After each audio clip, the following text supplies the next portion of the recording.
Welcome back, and thank you for staying with KTN Prime. Now, as I had earlier hinted, joining me here in studio is Lyn Mengich, who is the chairperson of the Salaries and Remuneration Commission. Good evening, and thank you so much for joining us. Good evening, Ashley. Thank you. All right, before we get to the conversation, let's just take a look at what exactly this particular set of commissioners have been doing for the past 6 years. And we'll start, of course, with the wedge bill to revenue ratio for government set at 35%. Now, the PFM Act 2012 and PFM Regulations 2015 sets the thresholds for the wedge bill to revenue ratios for the national and county governments at not more than 35%. Now, this wedge bill ratio is calculated by taking the total wedge bill divided by total ordinary revenue generated by the country at any given year and multiplied by 100. That's how we get to that particular ratio. Now, this is meant to ideally ensure fiscal sustainability as well as ensure accountability in spending public funds. So now let's take a look at the trends and ratios of the public service wedge bill of the current SRC members' tenure. And this particular tenure started in 2018. So in the financial year 2017 to 2018, the wedge bill stood at 785 billion shillings. Now, it's good to note that the ratio, the revenue ratio, was at 51.54% at that particular financial year. In the financial year 2018 to 2019, that is, the wedge bill stood at 870 billion shillings, and the ratio was at 51.05%, which you can see there was a drop there by around 0.49%. Now, in the financial year of 2019 to 2020, the wedge bill stood at 918 billion shillings, and the ratio there was 51.06%, which rose up from the previous financial year. Now, in the financial year 2020-2021, the wedge bill stood at 988 billion shillings, and there we're seeing a slight increase to 54.77% when it comes to the ratio. And in 2021-2022, the wedge bill stood at 1.035 trillion shillings. That is a drop we are seeing in terms of revenue ratio. It came to 47.06%. In the financial year 2022-2023, the wedge bill stood at 1.101 trillion, which gave us a revenue ratio of 46.64%. Now, the 2023-2024 wedge bill in that particular financial year, it is projected to be at 1.171 trillion shillings. And of course, the revenue ratio is projected to be 39.22%. And of course, in the current financial year that we are in, the wedge bill is projected to be at around 1.220 trillion shillings. And the revenue ratio is projected to drop. Now, it is good to note that the public wedge bill has been on an upward trend from 785 billion shillings in 2018 to hitting the 1 trillion mark where we're currently at. So let's have this particular conversation. And as of course I had mentioned, Lyn Mengich is here with me. So straight to it. In the 6 years, what most Kenyans want to know is why were we not be able to get to that threshold of 35%? Thank you.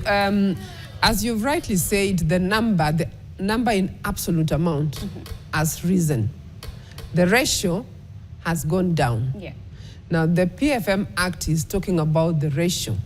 So let me explain why there is an increase in absolute amount, and yet we are seeing a trend of a decrease in the ratio. Yes. So when it comes to the absolute number, the reason why it is growing is because of employment. The numbers, if you look at the employee numbers over that period, you will see a growth in numbers. That has largely been in the education, security, and health. Which are essential services. Which are essential services. So as a developing country, that trend is expected because, the majority of our population are very young, which means that we must continuously spend, especially in education, in health and in security. I must add, even as we speak, we have not even attained the ratios that are recommended globally on teacher to student ratio or healthcare to population ratio and the population to security ratio. So we have not attained. Yeah. So that's the background why you will see that the absolute number will continue to increase. And that is not necessarily a bad thing, because we must reach, the services must reach the citizens. So when we look at the wage bill in totality, and if you look at the breakdown, actually 50% of the total wage bill goes to the education sector, right? Yeah. And that includes the universities. The universities is about 16% of that wage bill, and 34% is what falls under Teacher Service Commission. So that tells you actually that wage bill is largely in the essential services. Now let's look then at the ratio. So when we talk about the ratio, and you explained the formula, we're looking at the revenue divided by the wage bill times 100 gives you the ratio. So that ratio has decreased over time. And there are two reasons for that decrease. One, you will see that there's been growth in revenue. So if revenue is growing, then the ratio will go down. Yeah, automatically. Automatically. Okay. But also, even if the revenue grows and the wage bill grows faster, then you will not see the trend going down. So we must therefore, this is where the Commission comes in to ensure that we do not then grow the revenue, the wage bill faster than economic growth. Yeah. Because then any increase in revenue will be eaten by the wage bill, and you will not realize any substantive growth. So that is why then we look at the ratio, and what the Commission then does is to control, to ensure that ratio is maintained and continuously moves down. Now there is of course a good reason why the 35%. As you mentioned at the beginning, it is in the PFM Act. But the reason why it is very important is if we spend a lot of money on wage bill, then we are crowding out resources for development and other government priorities. And therefore, it is very important that we keep that ratio down so that there is enough money for other services in the country. Yes. So then, because you said we've not even gotten to the international standards when it comes to ratio, how do we strike a balance as a country when it comes to we need to employ more because we have a gap, and we equally need to remunerate fairly? How do we strike that balance, considering you still have to look at the revenue that we have as a country? That's where the real challenge is, and essentially that's why there is a commission. Without the commission, then it would be very difficult to address that issue. So one, of course, is that we must continuously grow our economy. The economy must grow, because then you grow the revenue, and that helps. But the important thing is, as I said, is how then do we control the wage bill to make sure that it doesn't grow faster. So the Commission has put in place a number of strategies to be able to achieve that. And I'll share just a few, just so that you get a feel of what exactly we have done in the 6 years to manage that wage bill so that it does not grow faster than the revenue side. So the first one is the Commission has been looking at the structures that we approve, the salary structures, and we then ensure that the growth in those salary structures, or rather any increase in the structures, is in a way that it does not outpace the growth in revenue. For example, during this period, twice we actually froze the salary structures completely. So whenever there is a reason, whenever the economy is not able to absorb any increase, then the Commission would freeze those salaries. COVID-19 is a classical example that there was a freeze in salaries completely for 2 years to respond to that economic situation. Quite recently, because of the withdrawal of the finance bill, again, there was a deferment in the salary structures that were to be implemented. Yeah. So we therefore, as a Commission, have to continuously respond to the economy, and where the economy cannot afford, then we cannot increase. So any time that we review pay, the first thing we must look at is it affordable, is it sustainable? If it's not affordable, then we don't. If it's not sustainable, we don't. So that's one thing. It is looking at the salary structures and how do you control that. But we also look at allowances, right? Because allowances is about 40% of the wage bill. In other words, if you look at the gross pay, allowances on average is 40%. I'm using average because in some institutions it's as high as 100% or even more. And therefore, the Commission came up with a policy framework to streamline allowances. And during the 6 years, we've implemented that in 4 phases, right? The first phase was just to abolish those allowances that was actually more of double compensation. And those that we could see is really not, there is no prudent utilization of public resources. So we abolished a number of those allowances. That was phase 1. Then phase 2, we looked at those allowances that by nature, there are a lot of indirect costs. So for example, when we talk about per diem, you may look at per diem, and it's one of the things that it's of interest. Many people have an interest. They want to know what is this per diem, right? So the issue there was, you'll find that per diem was different for different cities, county headquarters. And what that meant is that there's a lot of traffic going to certain cities. They're in direct cost because everybody wants to have their meetings, conferences in specific locations, Mombasa, Nairobi. So there are a lot of indirect costs that you may not see when you look at those allowances. So there was that looking at those allowances, so we abolished also quite a number of them. So that was phase 2, right? We are now, as our time is coming to an end, we are looking at institution-specific allowances to go through the same process. Which ones need to be abolished, which ones need to be merged, which ones need to be restructured differently. So just focusing on allowances has really helped also to manage that wage bill during this period. And the other one that, again, the Commission has really been focusing on is on the area of the collective bargaining negotiations, because this is an area where the trade unions, the employers would sit and negotiate. Without the Commission, the negotiations would happen, collective bargaining agreements are signed, but there is no money. So you are actually committing government to pay something that's without looking at the fiscal sustainability.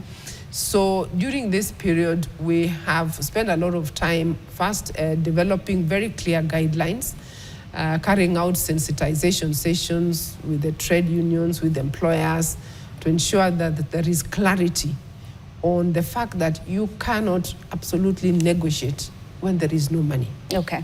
Yes. I want us to just to take you back a bit, because when you talked about the fact that we saw the freezing of salary increments during COVID and recently during the protest, so many Kenyans were upset by the fact that it had to take public outcry for SRC to say, okay, we're putting a brake on this.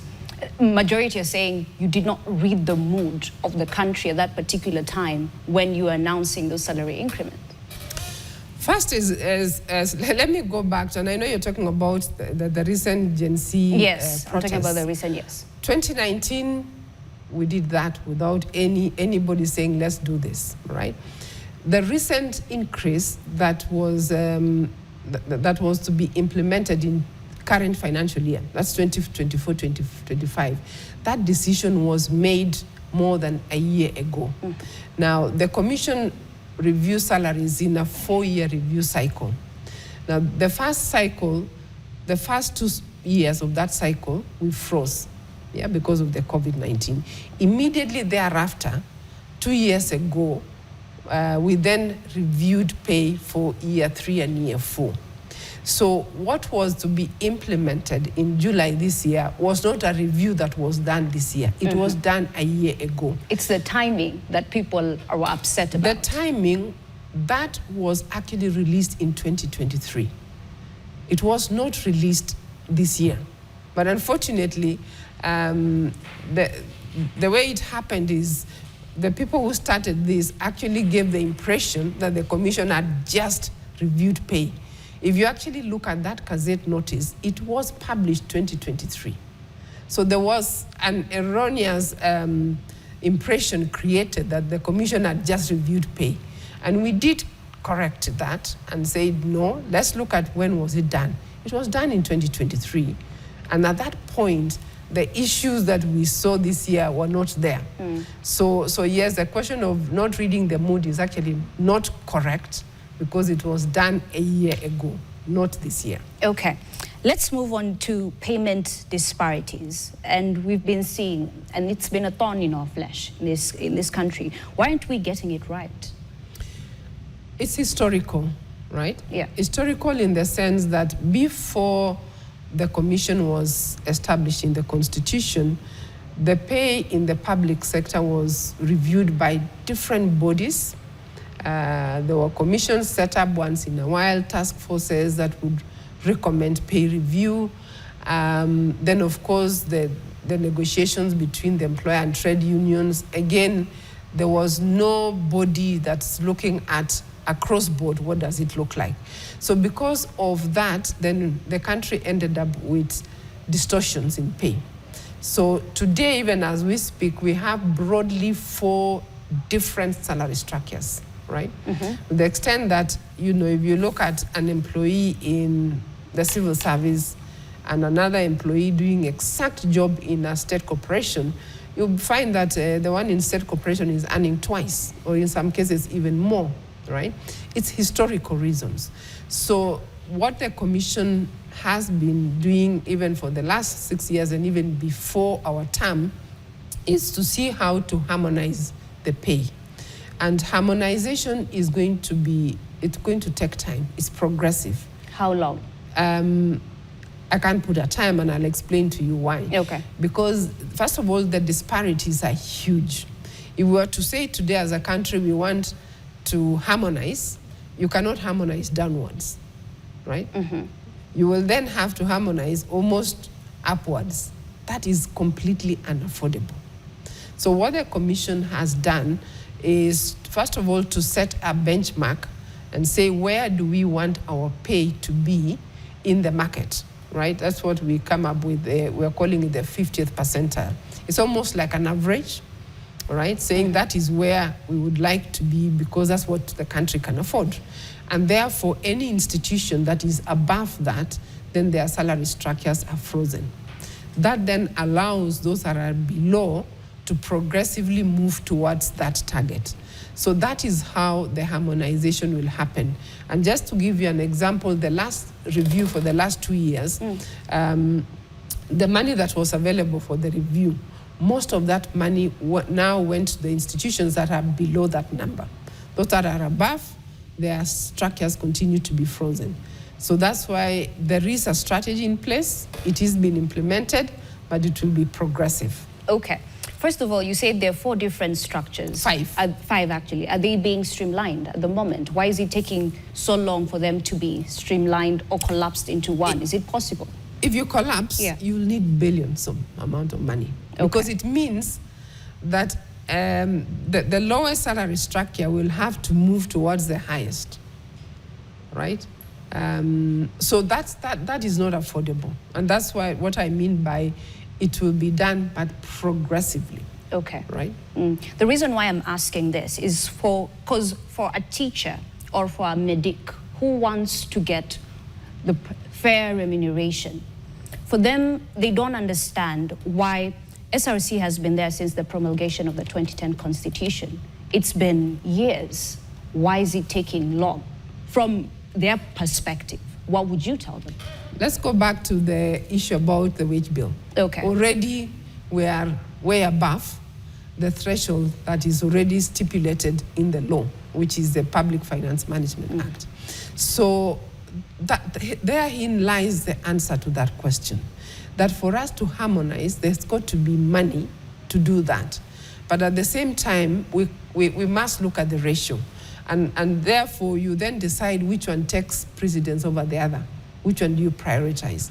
And of course, as a country, because what impacts the taxpayers what impacts the citizens is the issue about affordability and sustainability of the wage bill.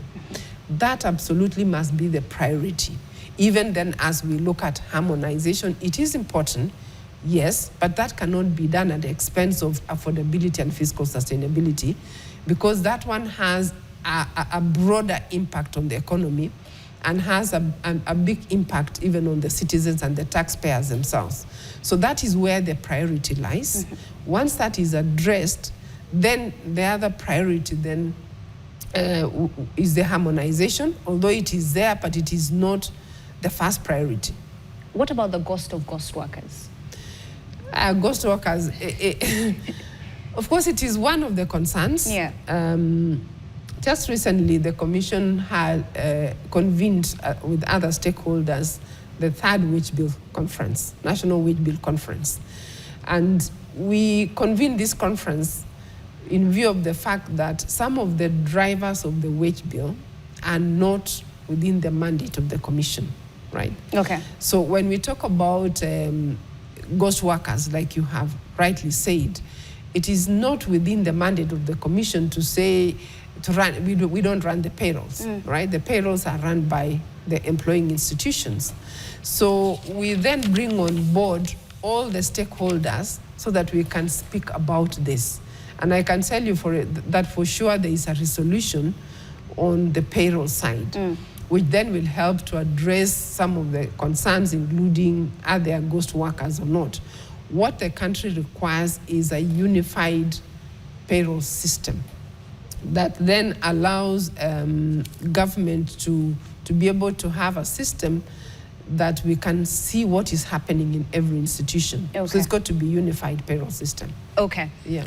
As we were promoting this particular interview, one Kenyan asked me to ask you specifically, why is it that we can hear SRC, we can see them, but they're not felt on the ground? And this is in terms of wage bill.